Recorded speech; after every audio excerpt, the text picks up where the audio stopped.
शेती माझी प्रयोगशाळा या यूट्यूब चॅनलमध्ये मी आपलं स्वागत करतो. या चॅनलवर आपण नवीन असाल तर या चॅनलला सबस्क्राईब करा. या चॅनलचे नवनवीन व्हिडिओ पाहण्यासाठी बेल आयकॉन नक्की दाबा. आपणास व्हिडिओ आवडल्यास लाईक आणि शेअर अवश्य करा. नमस्कार, मी डॉक्टर मच्छिंद्र बांगर महाराष्ट्रातील आणि देशातील हवामान परिस्थिती संदर्भात अंदाज देणार आहे. आता जसं बंगालच्या उपसागरामध्ये पावसाळी परिस्थिती होती तशीच आता अरबी समुद्रातही सुरू झाली आहे. त्यामुळे मान्सूनला अनुकूल अशा प्रकारचं वातावरण अरबी समुद्रात सुरू झालं आहे. त्यामुळे अपेक्षित आहे की दोन्ही समुद्रांमध्ये आता मान्सूनची प्रगती होऊ शकते. आपण बघतो सध्या गोव्याच्या दरम्यान एक कमी दाबाचं क्षेत्र असून याचं आज वेल मार्क लो प्रेशर म्हणजेच तीव्र कमी दाबाच्या पट्ट्यात रूपांतर होण्याची शक्यता आहे. मी आता सांगितल्याप्रमाणे केरळमध्ये आणि पूर्व भारतामध्ये कोणत्याही क्षणी मान्सून आता प्रवेश करू शकतो अशी परिस्थिती आहे आणि येत्या 48 तासामध्ये ही घटना घडू शकते असं आपण रात्रीच्या व्हिडिओमध्ये सांगितले. मॅक्झिमम टेम्परेचर मॉडेलचा अंदाज आता बघण्याची फारशी आता आवश्यकता वाटत नाही.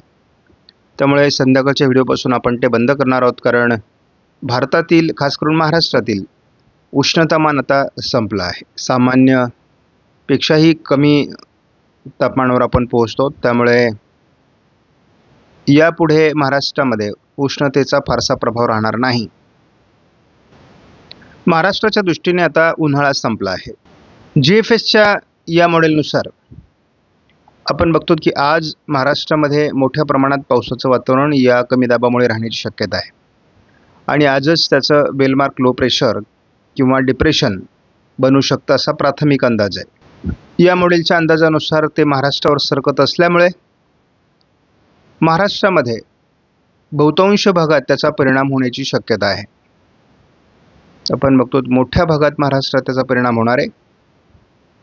तरी या मॉडेलनुसार तरी जवळपास 25 तारखेलाही महाराष्ट्रावर त्याचा परिणाम राहण्याची शक्यता असून मध्य महाराष्ट्र, पश्चिम विदर्भ, मराठवाडा, कोकण असं त्याचा मोठा प्रभाव राहील. आपण 26 तारखेलाही बघतो महाराष्ट्रावर याचा मोठा परिणाम राहण्याची शक्यता आहे. 27 तारखेला याचा छोटा भाग अरबी समुद्रात सरकेल, मात्र महाराष्ट्रात पावसाचं वातावरण राहणार आहे. आपण बघतो की याचा छोटा भाग 28लाही थोडा अरबी समुद्रात सरकलेला दिसतोय. पण जेव्हा बंगालच्या उपसागरात नव्याने वादळी परिस्थिती निर्माण होते तेव्हा महाराष्ट्रावर पुन्हा नवीन पावसाळी परिस्थितीची शक्यता आहे. महाराष्ट्रात 29 तारखेला हलक्या स्वरूपात पाऊस राहील, थोडा विदर्भ आणि कोकणमध्ये, परंतु पावसाचा जोर ओसरण्याची शक्यता आहे. तीच परिस्थिती आपण बघतो. भाग बदलत थोडाफार पाऊस 30 तारखेला आहे, कारण जी चक्राकार स्थिती किंवा वादळी परिस्थिती अरबी समुद्रात सरकलेली आहे ती थोडी फिरून 30 तारखेला महाराष्ट्रावर किनारपट्टी भागावर येऊ शकते. तिचा हलका प्रभाव महाराष्ट्रावर राहिल्यामुळे महाराष्ट्रात थोडंफार पावसाळी क्षेत्र निर्माण होऊ शकतं. कोकण किनारपट्टीला त्याचा प्रभाव जास्त राहील. आपल्याला साधारण 1 जूनलाही या मॉडेलने तरी पाऊस दाखवला आहे महाराष्ट्रामध्ये, परंतु आपला अंदाज आहे की एक WD उत्तर भारतामध्ये आहे, पूर्व भारतात एक कमी दाबाचं क्षेत्र आहे, मात्र अरबी समुद्र आणि बंगालच्या उपसागराच्या दक्षिणेला पावसाळी प्रभाव कमी होतो आहे. त्यामुळे आपल्याला असा अंदाज आहे की महाराष्ट्रातील पावसाचं प्रमाण जूनच्या सुरुवातीला काही दिवस कमजोर राहणार आहे. न्यूमेरिकल मॉडेल प्रिडिक्शननुसार आपण जर ECMWF मॉडेलचा अंदाज बघितला तर हा धावता स्वरूपातला अंदाज आपण बघतो. आजही महाराष्ट्रामध्ये पाऊस असणार आहे आणि जे गोव्याच्या दरम्यान कमी दाबाचं क्षेत्र तयार झालेलं आहे ते थोडं आज महाराष्ट्रावर परिणाम करण्याची शक्यता आहे.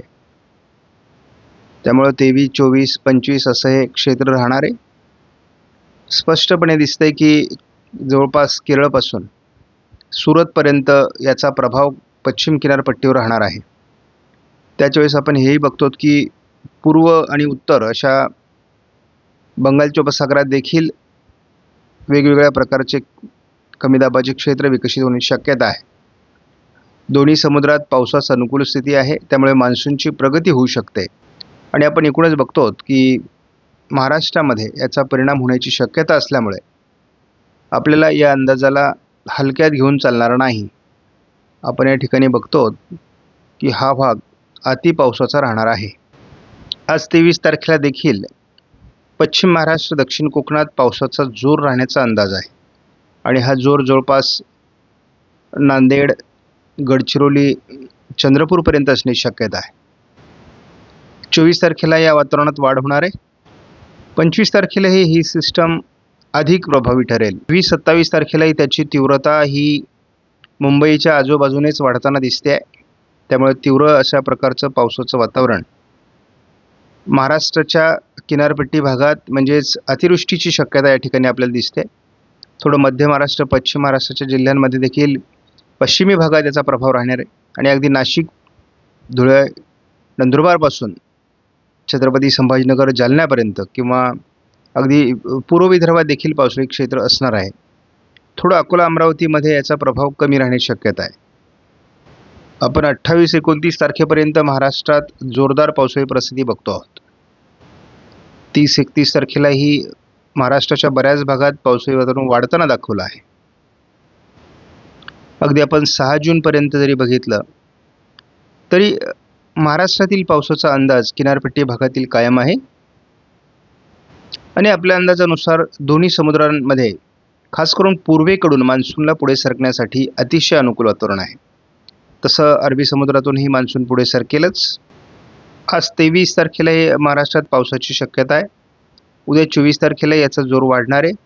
25 तारखेलाही महाराष्ट्राच्या बऱ्याच भागात वादळी प्रभाव राहील असं दिसते आणि आपण बघतो की मुंबईसह गोवा, अगदी नाशिक, छत्रपती संभाजीनगर,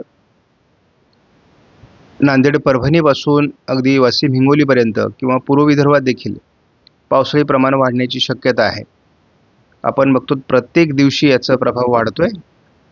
त्यामुळे हे वादळ या मॉडेलने तरी अरबी समुद्रात सरकण्याचा काही अंदाज दिलेला नाही आहे. तर उलट पूर्व भारतात आणि खास करून बंगालच्या उपसागरात तयार होत असलेल्या वातावरणामुळे भारताच्या पूर्व भागाकडून मान्सूनची खूप जलद प्रगती होण्याची शक्यता आहे.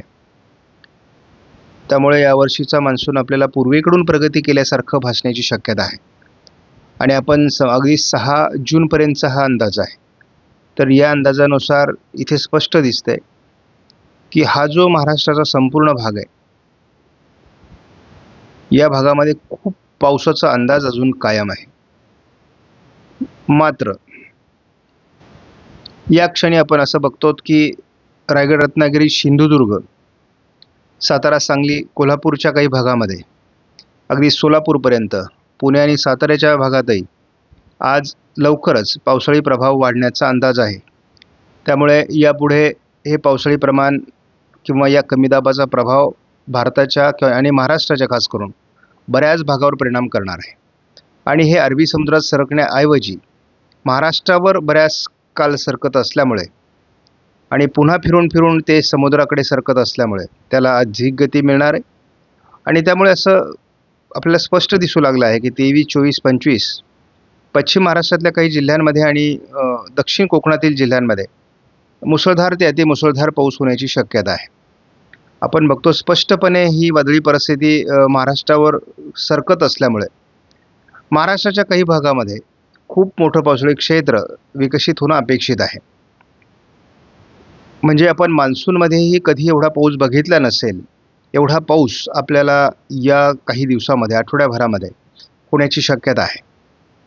आपण अगदी हे वातावरण तसं 30 तारखेपर्यंत राहील असा अंदाज दिलेला आहे आणि खूप मोठे पाऊस आपण या दरम्यानच्या काळात महाराष्ट्रात बघणार आहोत. त्यामुळे खूप काळजी या काळात घ्यावी लागणार आहे, कारण काही ठिकाणी पाण्याचा भराव होणार आहे. तलावातलं पाणीक्षेत्र वाढणार आहे, नद्यांना पूर येणार आहे. त्यामुळे अगदी मान्सूनच्या सारखंच आता आपल्याला वातावरण पुढे 8 दिवस राहणार आहे.